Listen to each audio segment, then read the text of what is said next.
talk a little bit. We headed up the country. We rested, so I thought we'd just talk a little bit while we was going, talk about our background, where we're from, how long we've been camping. Now, we're a newbie to YouTube, but we ain't no newbie to camping. Now, I've been camping a long time. My mama was a camper. Her daddy was a commercial fisherman. They had a house, but about half the year they lived out of the boat. Camped on the boat, built fires on the hill, cooked, did whatever when they were fishing down the country. He was out of East Bay in Panama City, Florida, and he fished all the way to St. Marks, Florida, back to Bowler Battery, Alabama. My mama was a camper, so we started camping early age. But our first experience with any RVs was my daddy was a preacher way back in the early 50s. And I was about 3 or 4 years old, and he had a camper. The best I can recollect, because I wasn't but 3 or 4 years old, it was one like an Airstream. It was an aluminum camper, and it had an ice box in it.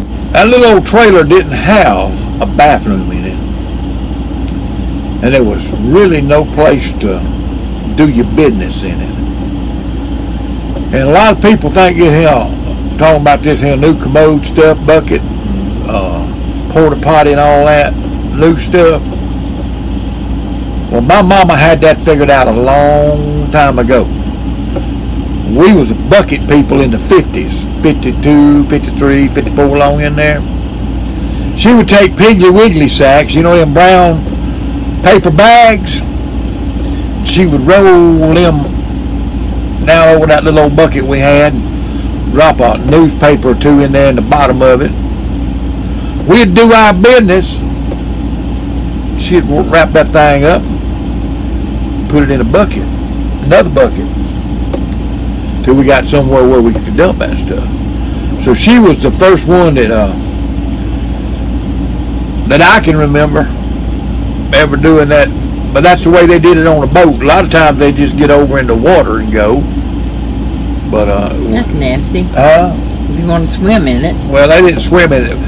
They didn't go to the water to swim and play. They went to work. That was working. But she was a bucket person. She had the toilet bucket, and we had a jar, wide mouth jar for a urinal at night. So, hey, all this stuff ain't new. All these gadgets they sell in them commode seats and everything, you ain't got to have one of them. Had a stove in it, and a table, and one bed. Well, it was a sort of a low bed, so Daddy went in there and raised that bed up and made a bunk bed out of it. And me and my brother and my sister slept on the floor under the bunk. Him and Mama slept on it. And he worked out at Montana in Pensacola about 3 or 4 months. Then he'd drag up and go preach for 3 or 4 months. He'd go back to Daniel's construction company out at Montana, and Mr. Kraft and him would always hire him back because he was a good worker. They knew he was going to drag up and preach, though. So they always kept hiring him. So he worked out there at Montana's for Daniel's construction company near about all my life. But he had that travel trailer, and it didn't have no bathroom in it. Back then you could rent in a trailer park. They'd have a regular old trailer park. They'd have bathhouses. And he'd rent us a place when he was working in a trailer park with a bathhouse. The rest of the time we'd park in the churchyard, and they'd run an extension cord out. I took a mini bath by a water hose behind a hole in his church somewhere when I was little growing up. So Daddy was a uptown traveling evangelist. He pulled it with a 1950 Chevrolet, one of them old black with the big old hood fenders out there. And if he was in a place where he knew where he was at, he would ride that fender on that car and shoot rabbits to feed us young'uns while he was preaching. I made a manual wild rabbit shot with a .22 off the hood of a car. Daddy'd sit on the hood and Mama drive slow on them country roads and kill 4 or 5 rabbits. And I've never. what? I've never done. You never ate a rabbit? No. Hey, rabbit's good when you're hungry. But that was my first introduction to camping. And then me and Baby Doll got married. Now, Mama, we did a lot of tent camping after Daddy and them got rid of the trailer. We used to camp under the Destin Bridge down at Destin, Florida, when it was a wooden bridge. And you could be out there and you wouldn't see nobody but a fisherman out there. There was no crowd on Crab Island. You might see 10 or 20 speedboats out there on the weekend, but they just wasn't that many boats out there. People didn't have the money they got now. We didn't have a boat for the longest. We'd camp out there, and then whenever me and Baby Doll got married, and I come home from Vietnam, got out of the Navy, we went and bought our first camper in 1972, I believe it was. That's where we get living the dream since 72. Was in 1972. Now, we got married in 1969. About a year after we got married, I joined the Navy with my draft notice in my pocket and become a CB. And if some of you are wondering what CBs are, that's Marine Support. We build the beaches the Marines land on. First people on the shore is CBs with equipment to clear up land mines and concertina wire and stuff. So we was Marine Support. Well, when I got on Vietnam, got out of the Navy, we bought our first camper and we started camping then. And I think our first trip was to Disney World. Don't you remember that? Yeah, it was. Well, our first trip, I believe, was down to Disney World. It had just opened up a little bit, and we made us a trip down to Disney World. Your sister and her husband. My sister and my husband went. Her husband went with us. Had a good trip, a lot of fun. It had a bathroom in it. It had an ice box in it and a stove, but no air conditioner. That sucker could get hot in there. But we was young and tough. We could take it back then. Baby Doll was raised on a farm out there at Baker. They didn't have no electricity. They had electricity, didn't have no air conditioner. I rented her. First she was married, I bought her an air-conditioned car and put her air conditioner in our little old trailer. And I ain't done without it since. The only time Baby gets hot is from the car to the trailer to the car to the store. She used to shop a lot. And she'd get hot walking from the store to the car. But we've had a good life. We've owned several campers. You can see them in our introduction there. It's most of them that we've owned. We really ain't never done no tent camping. Baby Doll ain't a tent camper. We did camp one night. You made me go one night. I made her go one night to see if she liked it. We got up there, them coyotes were howling and everything was going on. She couldn't sleep. She ain't no tent woman. She's a girly girl. And but we've owned motor homes and fifth wheels and everything. And hey, you just gotta enjoy it. You gotta enjoy it. We've always enjoyed it. Went with our kids to ball games and stuff, and went to state playoffs. We had one son that played in the state championship basketball game, and they didn't win a state championship basketball game in the state of Florida, but he did win a state championship football ring from a little old school out there in Baker. And had a pretty good run with his sports and everything. I had three sons. They all were good athletes and pretty good runs with their stuff. Played in 2 other Final Fours, and we just had a good run. We hadn't had to play that team in the Final Four. We'd have played them in the state championship. They would probably beat us because they had 15 Division I prospects. We only had one that a small Division I school was looking at.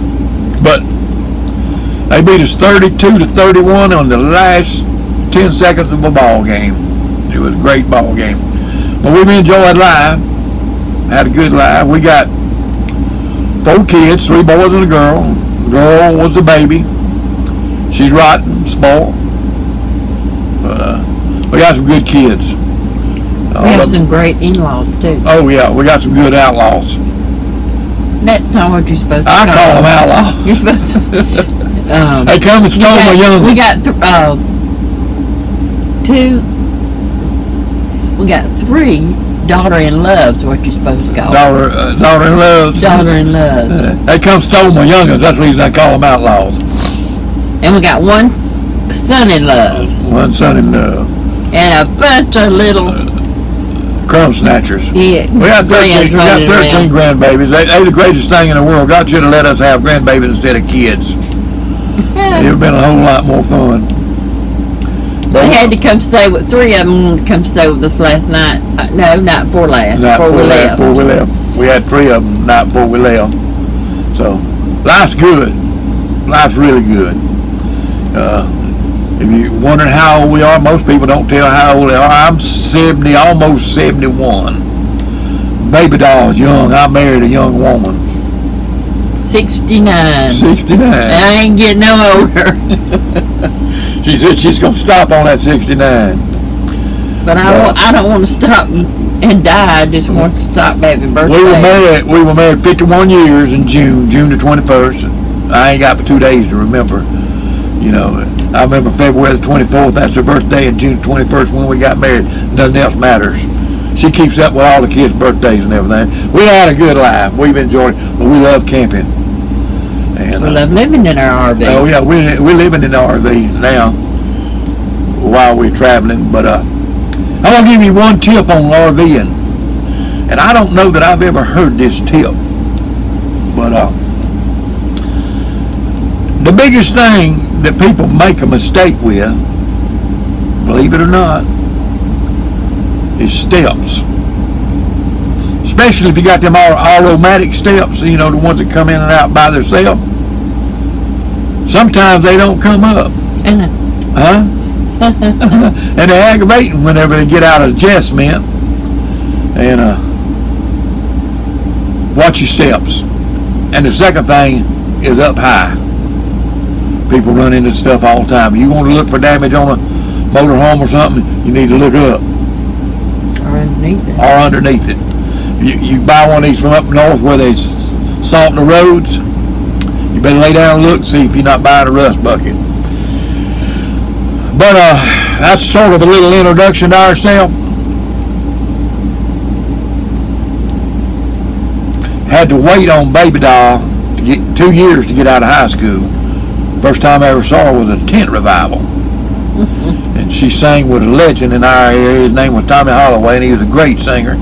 She went to church with him and always sang with him. And he'd come over to the tent revival, and Daddy'd always ask him to sing when he'd come. And the first time she'd come, pretty little old thing. Tommy went up there and went on the way up. He said, "Melby, come on and help me sing." Her name's Melba, and everybody from the church and her daddy and everybody called her Melby. She went over and sang with him, and I fell in love. And tried to talk to her after church, and she blew me off like I was dust on a shiffer robe. Didn't even want to talk to me. But we finally got hooked up. She invited me to the junior prom about 6 months later. And I've dated her ever since. I had to wait on her 2 years to get out of high school so I could marry her. But I rescued her from the farm. She was milking a cow whenever we started dating. Her daddy would let her have the extra milk to sell for money if she had milked the cow. So when her brother left home, she started milking the cow for the spending money. And when I'd run short, she'd pay for the date. So I must have been a pretty good catch. But that wasn't very often. It wasn't very often. Do that. But we had a good time. Had a good life. We'll talk to y'all later. Tell y'all some more about RVing later on. I'm glad I made this journey with you. We pray we'll see you in the rapture.